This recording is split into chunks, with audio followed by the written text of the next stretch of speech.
What is going on, everyone? Ron here with Get Phat Food. Welcome back to another episode of heading home.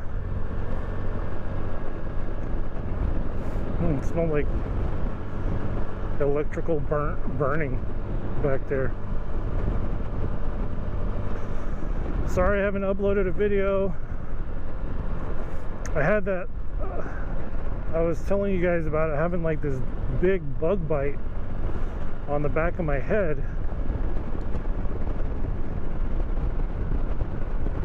and it got so big and so painful that I couldn't wear my helmet, this helmet, the full face one. So I was just rocking my half helmet last week. So I shot video, but you know, you won't be able to hear me because I don't have like an external mic or anything that goes like right here, you know, so sorry about that. But I know it's a warm one. Sorry, about to mention the weather here. It's like 80 something degrees here in San Francisco, and it's just weird because it never usually gets this hot, but it is that time of year with what they call an Indian summer. I don't know what that means. I just know that ever since I've lived here, every October it gets hot for like a couple weeks. So this year it's a little early.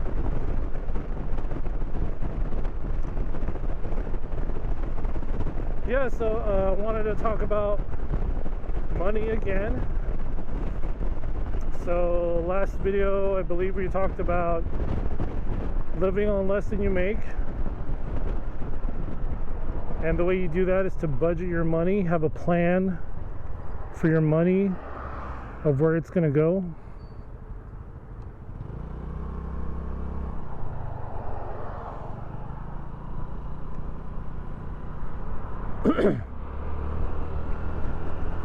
And yeah, it's pretty self-explanatory, but it's hard to keep it in practice. Obviously, stuff comes up, you know, even though you try to plan out where your money's going to go, it doesn't always go according to plan, right? But you still should plan about where your money's going to go.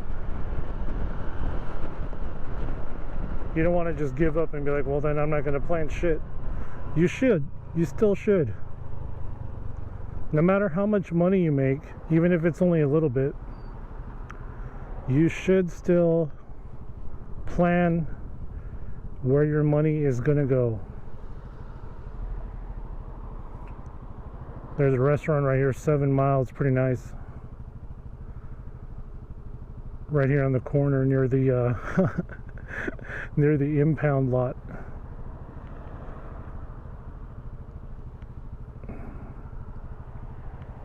All right, so today about money, we're going to talk about, now that you've budgeted, now that you live on less than you make and you have a little bit of margin or a lot of margins, I don't know. Some people can save half their money. Other people cannot.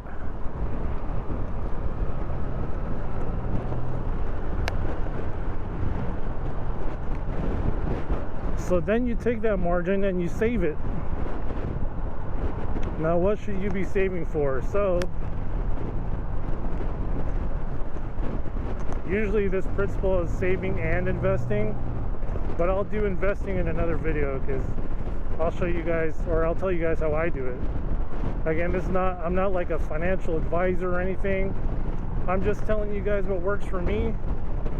And hey, if you guys have tips on finances or tips and tricks, you know, feel free to comment down below and let everyone know who watches, which is just a little bit of people. Let them know, you know, like, what are the tips and tricks, what can we do to to be not so reliant on the freaking government, you know? I think, to be honest with you, okay, I think the better most people are in the United States with money, the more, you know, the better off the country will be, is what I'm trying to say. Sorry, it's the end of the day. I'm like, I can't think. And I'm driving a motorcycle or a scooter. So I gotta pay attention. Oh, you fuck.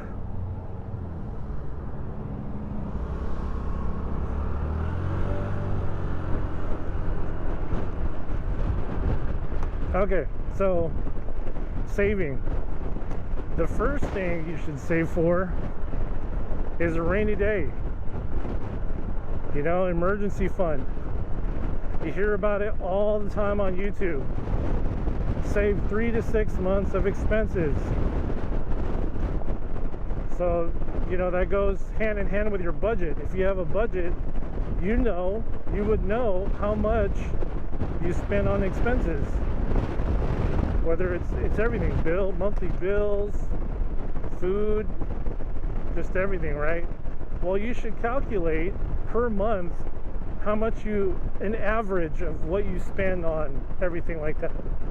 Food, clothes, well, not really clothes.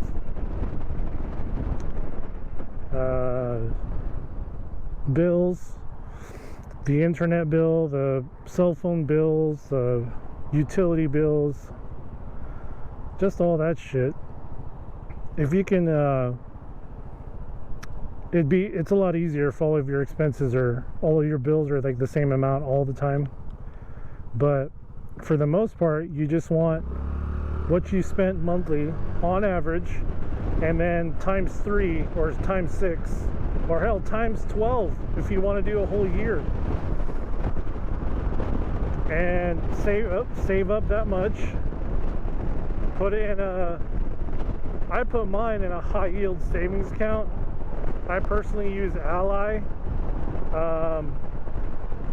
and that's where you just stick your emergency fund, so then at least it makes you some money, you know.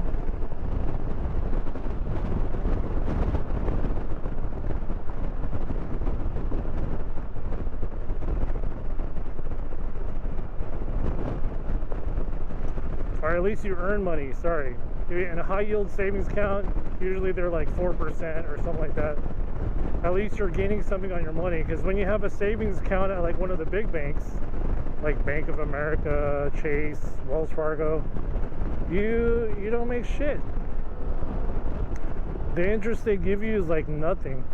It's not even 1%. It's nothing.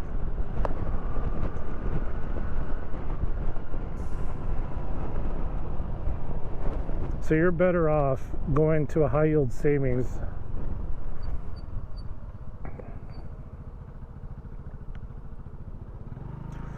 And with that high yield savings, you just park your money in there and you don't touch it. You only touch it for what? Guess what? An emergency. Car breaks down. You need a transmission. Emergency fund. It's kind of like your own credit limit, credit card, you know what I'm saying? So let's say you have about 10 grand in there. That's your emergency fund. You don't touch it, and if you do touch it, you make sure you put it back. For anything, like I said, if something happens, maybe you get injured, you have a couple months to heal up, at least you have your 3 or 6 months of expenses already saved up, so you wouldn't have to worry about that. Again, something with a car, especially if you're smart and you buy a beater car with cash, at least you'll also have cash for in case something happens to that beater car, right? Transmission goes out, something like that. You can always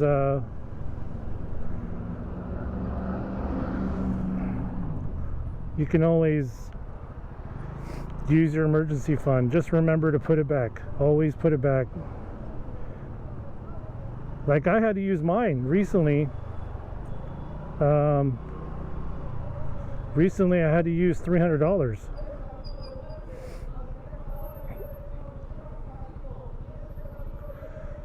I used that $300, and then once I got a paycheck, I put it back right away. That was like the first thing I did with my paycheck, was to make sure I put that money back. Okay, so you're saving, you got your emergency fund, and then let's say you've already done the emergency fund, but that's number one, right? After that, then you start saving for stuff that you can buy with cash. So, you know, let's say a beater car, or something, you know, like a car that's worth like 10 grand or less. Save up to that 10 grand or whatever, and then pay for it with cash. There's no need to get a loan, not for a beater car. Now, I'm not sure when it comes to cars, motorcycle, just anything, of that way that I learned from Chinese people, where they would buy something brand new and then they would try to keep it forever. When I say, you know what I mean, like forever, like at least 20 years, if not more, 25 years, 30 years, have the same car. How do they do that? They just maintain it, and then they, if anything goes wrong, they fix it. And then they just keep it. There's no they don't buy another car until the car, like whatever you're fixing it is like, it's not worth it. You know what I mean? Like the car's only worth $2 grand, but it's gonna take $2,500, $3,000 to fix it. It's kind of, you know, it's kind of not worth it anymore.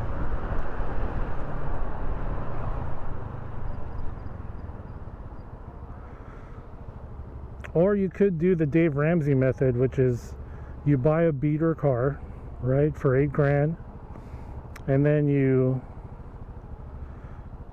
use that, maintain it, and save up another $8 grand, then sell it within like a year for also $8 grand, and then now you have 16,000, and then you just keep going over and over until you're able to just pretty much buy a brand new car cash.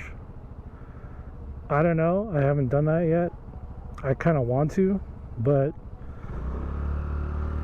I don't know, I'm a little bougie, you know. I don't know if I could just drive a beater car. I did all the time when I was a teenager, when I was in my early 20s, even late 20s.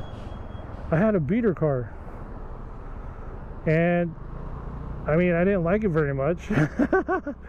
But you know, now that I'm older, it's like I'm not trying to flaunt what I have, you know. It's like, if anything, you should be driving a beater car and you're like a freaking millionaire,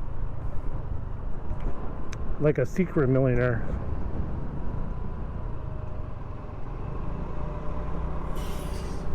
What's going on here? Oh, the freaking lights out.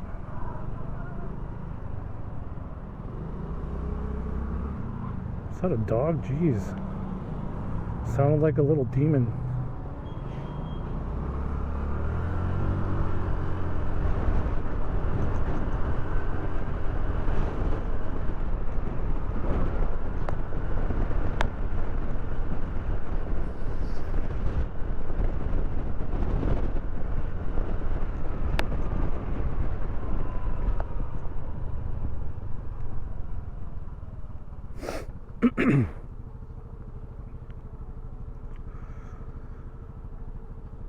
Okay, so once you save up for like a car, even a motorcycle,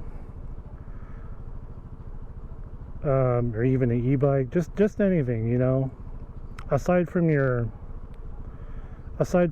savings, like your emergency fund and your investments, which I'll talk about in another video.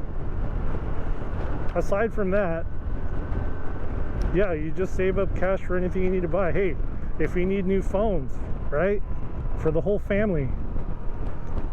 God, phones now are like $1,000, like good ones. So You got a family of 4, that's 4 G's plus tax, right? So maybe 5. That sucks. But yeah, that's how it is now, right? So hey, if you save up $5,000 in cash, then you're able to buy brand new iPhones for everybody in your family, I think, unless iPhones get more expensive, which is usually the case.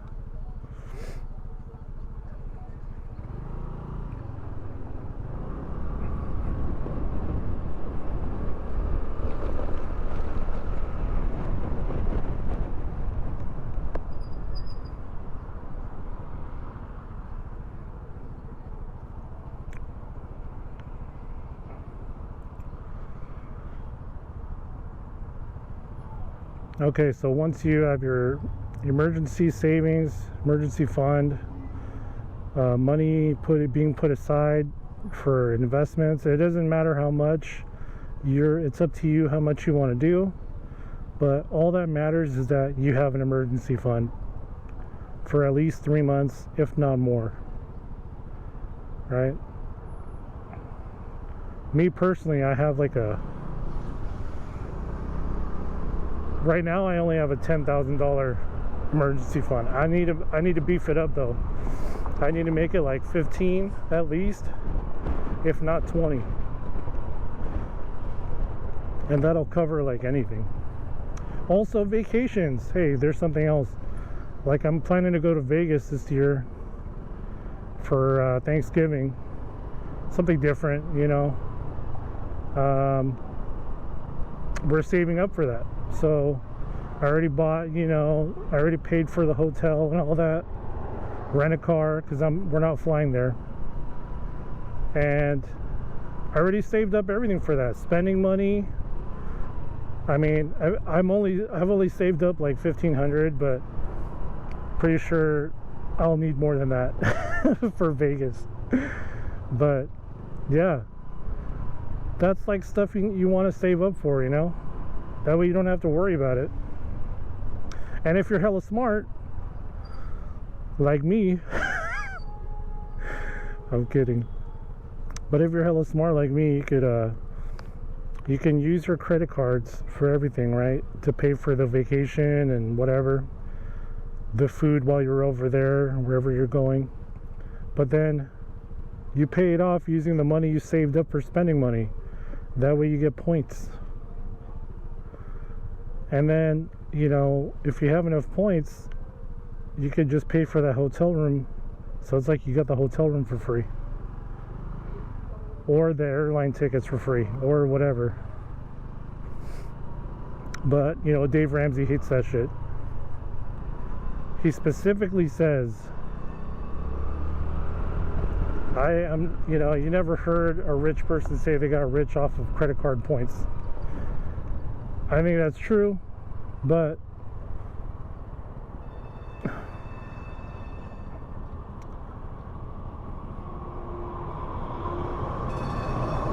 I think you still need to be able to use your credit, Now he does say that, you can pay for everything with cash, blah blah blah.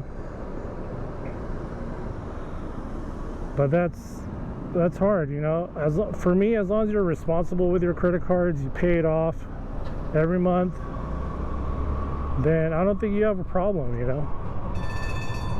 But if you cannot,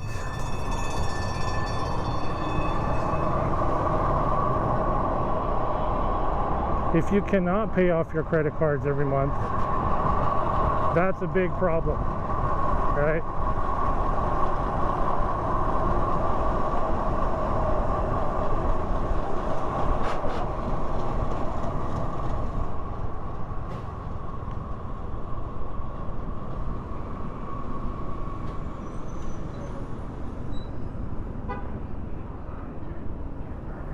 What else can you save your money for? Even little things, right? Like, say AirPods. You need new AirPods. They're like AirPod Pros, like $250.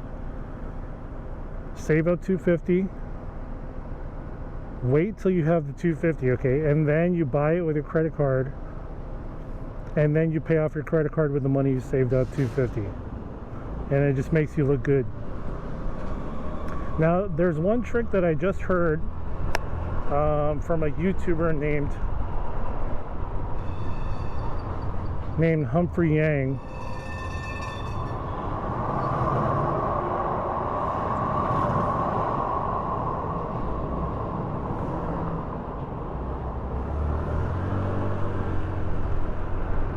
What is this guy doing? He sucks.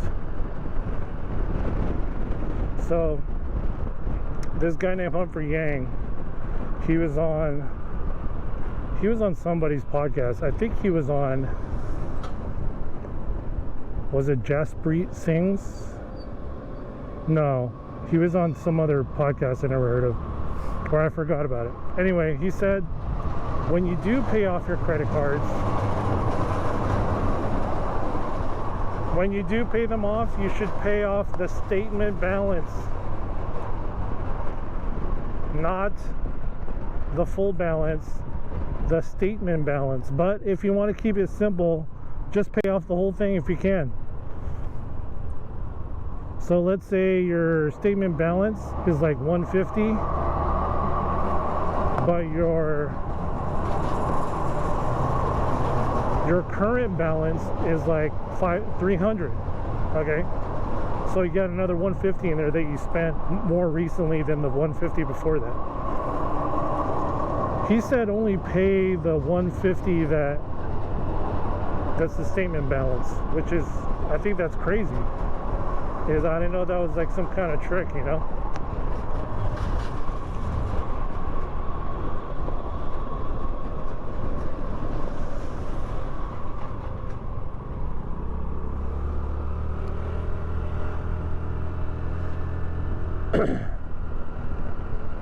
Yeah, I didn't know that was some kind of trick.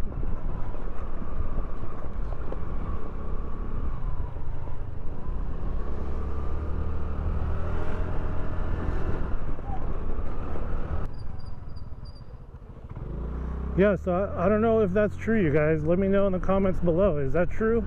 Should you only pay off your statement balance and don't pay off the current balance, like everything? Because I've been just doing the current balance, like everything.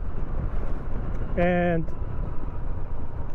yeah, I don't know if that's like a bad thing, or if it's, you know, like, is it smarter to just pay the statement balance instead of the current full balance? I don't know. I've been paying the whole thing off lately. Maybe I'll try just doing the statement balance. I don't know. I don't know what the benefit of that is, but I heard about that. So yeah, let me know in the comments. Oh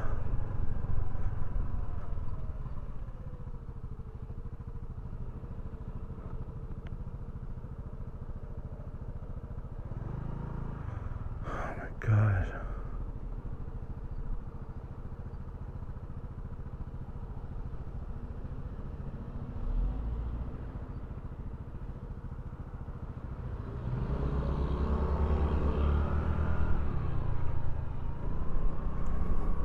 Oh, it smells good. It smells like barbecue. I want some barbecue.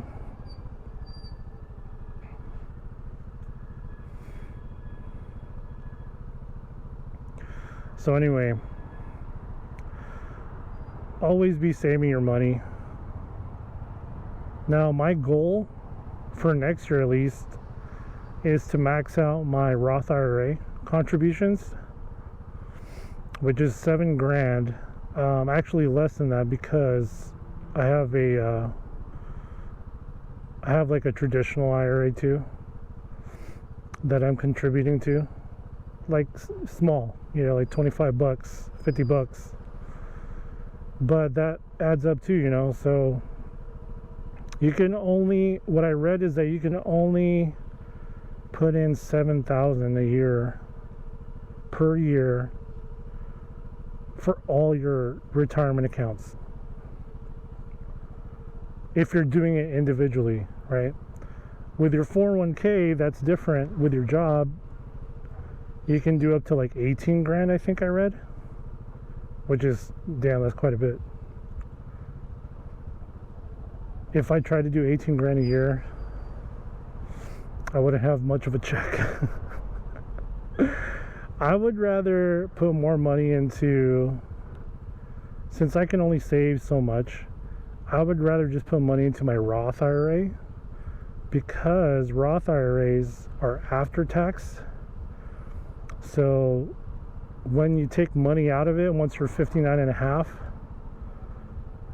it's tax free. You don't have to pay any taxes. But when you take money out of your 401k, you do have to pay taxes.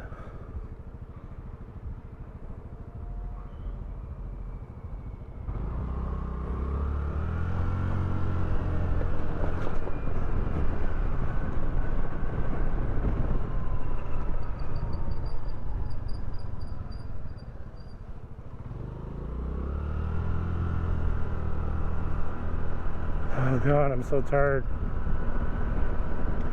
It's pretty warm too. This whole week is going to be hella warm.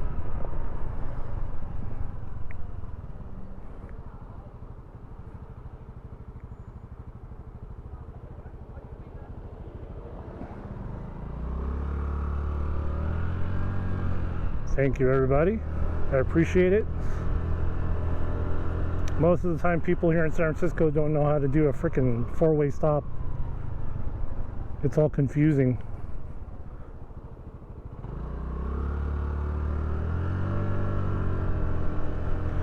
Anyways, you guys, that's all I had. Saving.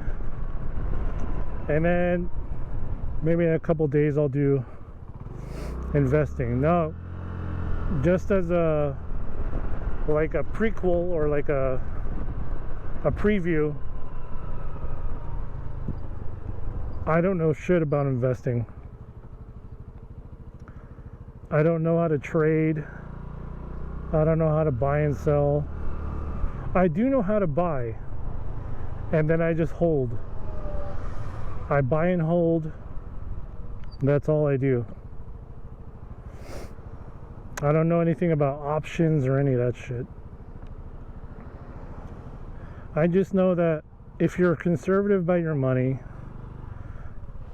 you get an index fund, and that shit will grow. Slowly, but surely, you'll average about 8% per year, and it will grow. That's all I know.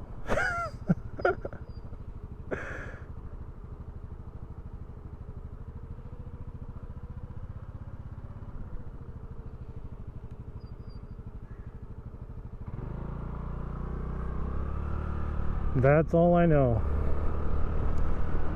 Throw it in a Roth IRA or even a traditional IRA. Just whatever. IRA, by the way, means individual retirement account, in case you didn't know. Hell, I wish I would have known when I was like 20 and I was already working, you know? I would have started all this shit early. I would have been fucking bawling right now.